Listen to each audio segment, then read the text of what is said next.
রক্ত, এই রক্তের বন্যায় এই ক্ষমতা না জনতা, এই ইন্টারিম না জনতা, এই হাসিনা না জনতা, এই দিল্লি না ঢাকা, বাংলাদেশের মূলত অগ্রগতি সেই দিন থেকে শুরু হবে যেই দিন বাংলাদেশ এই টাইটেলটা পাবে, বাংলাদেশ উইদাউট আওয়ামী লীগ। আমরা সেই টাইটেল দেওয়ার জন্য আমরা কিছুক্ষণ আগে আমরা মানুষের সমাগম করার জন্য এই জায়গাটা বেছে নিয়েছিলাম।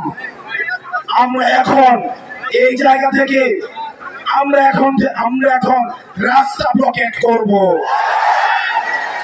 ইন্টারিমের কানে আমাদের কথা পৌঁছায় না, ইন্টারিমের কর্ণক হয়ে আমাদের আওয়াজ পৌঁছায় না, ইন্টারিমের কানে শহীদের আওয়াজ পৌঁছায় না, আহতদের আত্মনাদ পৌঁছায় না। আমরা এখান থেকে এখন গিয়ে শাহবাগ অবরোধ করব।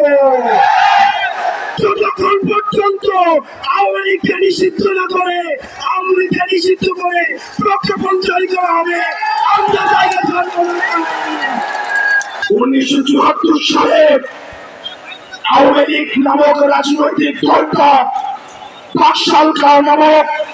বাকশাল কায়েম করে এই দেশে গণতন্ত্রের পরিবর্তে মাফিয়া তন্ত্র চালু করেছিল।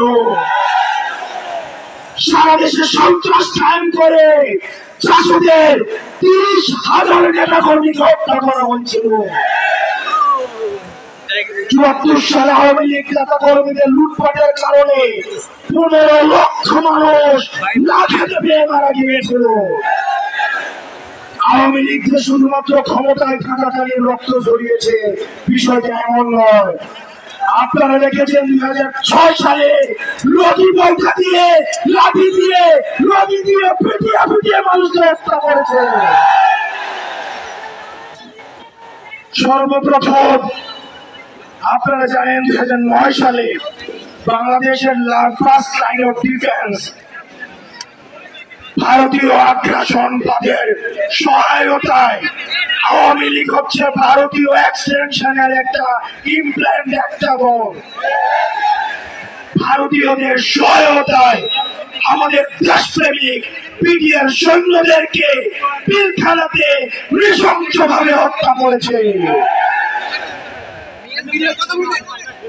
আওয়ামী লীগের অপরাধের ফিরিস্তি যদি দিতে যাই, ইতিমধ্যে আওয়ামী লীগের অপরাধের ফিরিস্তি অনেক দেওয়া হয়েছে। আমরা সহজ ভাবে যদি বলতে চাই, 100টা ফেরাউন 100টা নমরুদকে যদি একসাথে করা হয় তাহলে একটা হাসিনা পাওয়া যাবে না। আমরা স্পষ্ট ভাষায় বলতে চাই, এদেশের রাজনীতিবিদ যারা রয়েছেন, ফেসিবাদ বিরোধী রাজনীতিবিদ যারা রয়েছেন, আপনাদের প্রতি আমাদের সম্মান রয়েছে, শ্রদ্ধা রয়েছে। আপনাদের প্রতি আপনাদের দীর্ঘ 1.5 দশকের লড়াই সংগ্রামকে আমরা শ্রদ্ধা জানাই। একই সাথে সাথে এই জিনিসটি আপনাদের কাছে আহ্বান জানাই, এই আওয়ামী লীগের চ্যাপ্টারটা 5ই অগাস্টই ক্লোজ হয়ে গেছে, এটাকে রিওপেন করার চেষ্টা করবেন না। আমাদেরকে বলা হয় বিদেশ থেকে নাকি ইনক্লুসিভ ইলেকশনের এক ধরনের প্রেশার রয়েছে। 2014 সালে যখন বিএনপি নির্বাচনে আসা নাই, তখন ইনক্লুসিভ ইলেকশন কোথায় ছিল? 24 সালে ইনক্লুসিভ ইলেকশন কোথায় ছিল? মিডনাইট ইলেকশনের সময় ইনক্লুসিভ ইলেকশন কোথায় ছিল? বাংলাদেশের রাজনীতি এই ভূখণ্ডের মধ্য থেকে নির্ধারিত হবে, বিদেশের প্রেসক্রিপশনে বাংলাদেশের রাজনীতি নির্ধারিত হবে না।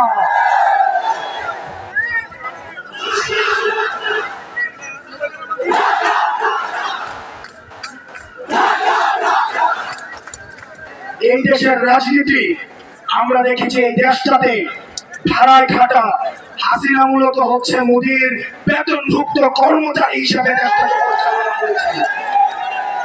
আমরা দেশের হিস্সা এই জনগণের কাছে তুলে দিতে চাই। সুতরাং এই বারবার আওয়ামী লীগের প্রশ্নটাকে যারা টেনে নিয়ে আসে, 5ই আগস্ট যে বিষয়টি সিদ্ধান্ত হয়ে গিয়েছে, এই বিষয়টিকে বারবার টেনে নিয়ে আসা যারা আমাদের অস্থিতিশীল করার চেষ্টা করে, আমরা অন্তর্বর্তীকালীন সরকারকে বলতে চাই, এই প্রজন্মের যে কনফ্লিক্ট আমরা চাই এটা এখনই শেষ হয়ে যাক, এটা আজকে শেষ হয়ে যাক। এই আওয়ামী লীগ নামক ভাইরাস নিয়ে এই বাংলাদেশে আমরা একদিনও থাকতে চাই না।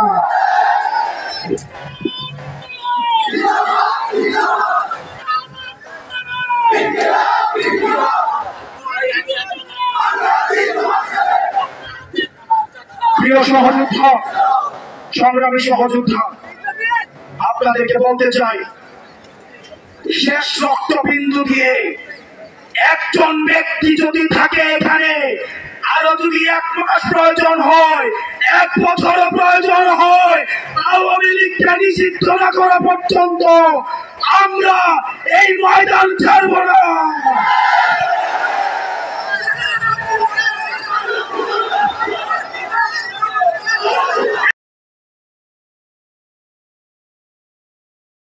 ওয়ালটন আবারও মিলিনিয়ার অফারে ওয়ালটন ফ্রিজ কিনে আপনিও হয়ে যেতে পারেন মিলিয়নিয়ার।